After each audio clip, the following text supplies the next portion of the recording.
नमस्कार माझ्या लाडक्या बहिणींनो, आज आपण एका अत्यंत महत्त्वाच्या आणि तितक्याच गंभीर विषयावर चर्चा करणार आहोत, ज्याची चिंता सध्या महाराष्ट्रातील लाखो महिलांना सतावत आहे।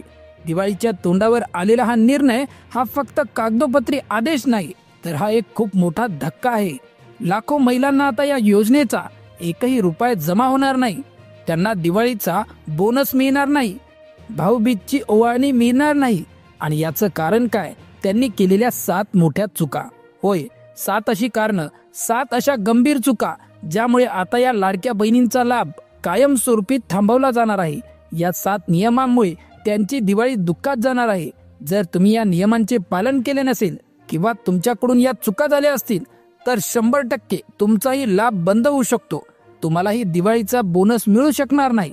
त्यामुळे तुमच्या बहिणी या अपात्र का झाल्या, नेमकी कोणती 7 कारणे आहेत आणि त्या चुका टाळण्यासाठी तुम्ही काय करायला हवे, हे सगळं सविस्तरपणे समजून घेणे आज खूप गरजेचे आहे। कारण तुम्ही जर या अपात्रतेच्या नियमात सापडलात तर तुम्हाला ऑक्टोबर आणि नोव्हेंबर महिन्याचा हप्ता तर मिळणारच नाही, पण भाऊबीजेची ओवाळणी देखील मिळणार नाही। चला तर मग जाणून घेऊया कोणती आहेत ती 7 महत्त्वाची कारणे, ज्यामुळे लाखो महिलांचे लाभ आता कायमस्वरूपी बंद होणार आहेत आणि या चुका तुम्ही कशा टाळायच्या आहेत।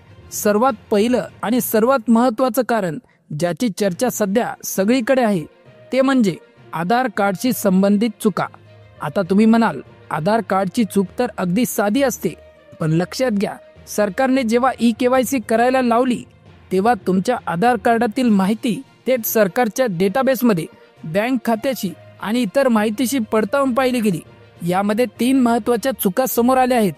पहिली चूक म्हणजे जन्मतारीख अपूर्ण असणे। होय, अनेक महिलांच्या आधार कार्डवर फक्त जन्माचं वर्ष दिलेलं आहे, जसे की 1991, 2001, त्यावर तारीख नाही, महिना नाही। ही अतिशय गंभीर चूक आहे बघा। जर तुमच्या जन्मतारखेमध्ये फक्त वर्ष दिसत असेल तर 100% तुमचा अर्ज अपात्र यादीत जाऊ शकतो। ही पडताळणी झाल्यानंतर ज्यांची जन्मतारीख अपूर्ण आहे त्या महिलांना बाद केले जात आहे। आधार कार्डशी संबंधित दुसरी चूक म्हणजे आधार कार्डवरील नाव आणि बँक खात्यावरील नाव जुळत नसणे। बऱ्याच वेळा महिलांच्या नावात किंवा आडनावात थोडाफार फरक असतो, पण आता जेव्हा थेट ई-KYC केली जात आहे तेव्हा अगदी एका स्पेलिंग किंवा एका अक्षराचा फरक देखील तुमचा अर्ज बाद करू शकतो। आधार कार्ड आणि बँक खात्यावरील नाव एक्झॅक्टली मॅच होणे खूप गरजेचे आहे। ही दुसरी चूक अनेक महिलांमध्ये आढळली आहे। आणि तिसरी आणि सर्वात भयंकर चूक ती म्हणजे काही महिलांनी पात्रतेमध्ये बसण्यासाठी आपल्या आधार कार्डवर आपले वय कमी दाखवले आहे। बऱ्याच महिला वयाच्या निकषामध्ये बसत नव्हत्या। उदाहरणार्थ 60 वर्षापेक्षा जास्त वय झालं होतं म्हणून त्यांनी आधार कार्डवर जन्मतारीख बदलून आपले वय कमी करून घेतले।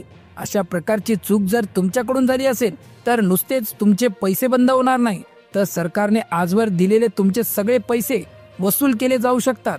त्यामुळे आधार कार्डातील जन्मतारखेचा घोळ हा आता तुम्हाला महागात पडणार आहे। आता यानंतरचं दुसरं कारण, जे जवळपास 50% महिलांसाठी अडचणीचं ठरत आहे, ते आहे घरात 4 चाकी 4 व्हीलर वाहन असणे।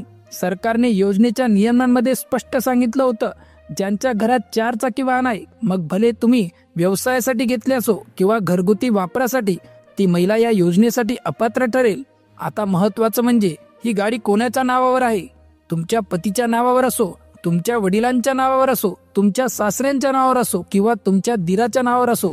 थोडक्यात तुमच्या एकाच राशन कार्डवर ज्यांची नावे आहेत त्यापैकी कोणाकडेही जर 4 चाकी वाहन असेल तर ती महिला 100% योजनेतून बाद होऊ शकते। पूर्वी जरी तुम्हाला पैसे मिळाले असतील तरी आता पतीचे आणि वडिलांची देखील ई-KYC होणार असल्यामुळे त्यांच्या नावावर काय काय आहे हे सगळं सरकारला दिसून येणार आहे। त्यामुळे तुम्ही आता लक्षात घ्या, तुमच्या घरात जर 4 व्हीलर असेल तर तुमचा अर्ज बाद होण्याची शक्यता आहे। तिसरं कारण आहे, कुटुंबातील कोणी सदस्य आयकर, इन्कम टॅक्स भरत आहे का? बऱ्याचदा महिलांचे पती स्वतः महिला किंवा त्यांचे सासरे प्रायव्हेट नोकरी करतात। आपल्याला वाटते की ही सरकारी नोकरी नाही, त्यामुळे आपण पात्र आहोत, पण लक्षात घ्या, प्रायव्हेट नोकरीमध्ये देखील पगार चांगला असतो।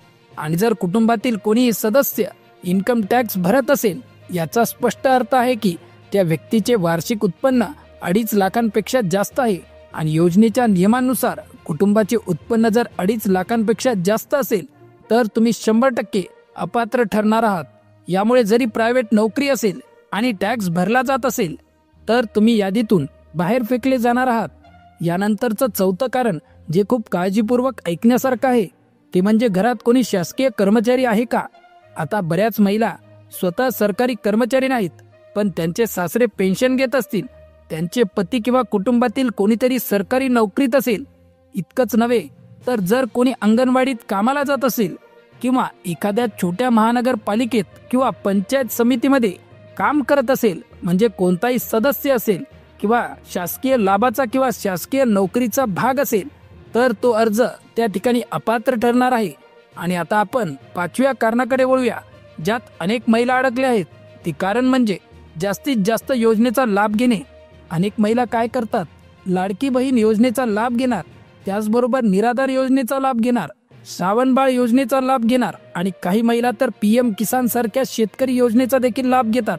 म्हणजेच एकाच वेळी 5-5, 6-6 योजनांचा लाभ घेणाऱ्या महिला देखील आहेत. सरकारने अतिशय स्पष्टपणे सांगितले आहे तुम्हाला कोणत्या तरी एकाच योजनेचा लाभ घेता येईल. यामुळे आता सरकारने अशा महिलांची पडताळणी सुरू केली आहे ज्या एकाच वेळी अनेक योजनांचा लाभ घेत आहेत. अशा महिलांना 100% बाहेर काढले जाणार आहे, कारण एका योजनेसाठी मिळालेला लाभ दुसऱ्या योजनेसाठी अपात्रतेचं कारण ठरतो. हे सगळे नियम आणि ही कारणं लक्षात घेऊन आता तुम्हाला विचार करण्याची वेळ आली आहे. तुमचा लाभ जर तुम्हाला कायम ठेवायचा असेल तर तुम्ही नेमकं काय करायला हवं. ज्या महिलांना हे स्पष्ट झालं आहे की त्यांच्या घरात टॅक्स भरला जातो किंवा उत्पन्न जास्त आहे किंवा 4 व्हीलर गाडी आहे किंवा सरकारी नोकरी आहे, तर या नियमांवर तुम्ही कोणतंही चॅलेंज देऊ शकत नाही. त्या महिला 100% अपात्र ठरणारे निश्चित आहे. पण ज्या महिलांचे अर्ज फक्त आधार कार्डातील चुकांमुळे किंवा नावातल्या फरकामुळे बाद होत आहेत, त्यांनी लगेच या चुका सुधारायला हव्यात. उदाहरणार्थ, जर तुमच्या आधार कार्डमध्ये जन्मतारीख व्यवस्थित दिसत नसेल, फक्त वर्ष दिसत असेल, तर त्वरित आधार केंद्रामध्ये जाऊन ते अपडेट करून घ्या. जर बँक खात्यावरचं आधार कार्डवरचं नाव जुळत नसेल तर चूक त्वरित दुरुस्त करा. वेळ राहता जर तुम्ही या गोष्टी क्लिअर करून घेतल्या तर तुम्ही पात्र राहू शकता. आणि अजून एक महत्त्वाची सूचना, जर एका घरात 2 विवाहित महिला असतील आणि दोघांनीही या योजनेचा लाभ घेतला असेल तर नियमानुसार एका घरात 2 पेक्षा जास्त महिला लाभ घेऊ शकत नाही. अशा परिस्थितीत तिघांपैकी कोणीतरी एकाने जाऊन आपला अर्ज विड्रॉ करून घ्या, म्हणजे बाकीच्या दोघींना तरी योजनेचा लाभ मिळेल. त्यामुळे बहिणींनो, आता या अपात्रतेच्या अपडेट नंतर सावध व्हा. सरकारने दिलेले हे सगळे नियम, ही कारणे तपासून घ्या. तुमच्या नावावर जर काही लहानसहान त्रुटी असतील तर त्या त्वरित दुरुस्त करून घ्या, कारण दिवाळीचा सण अगदी तोंडावर आहे आणि हा बोनस तुम्हाला मिळायलाच हवा.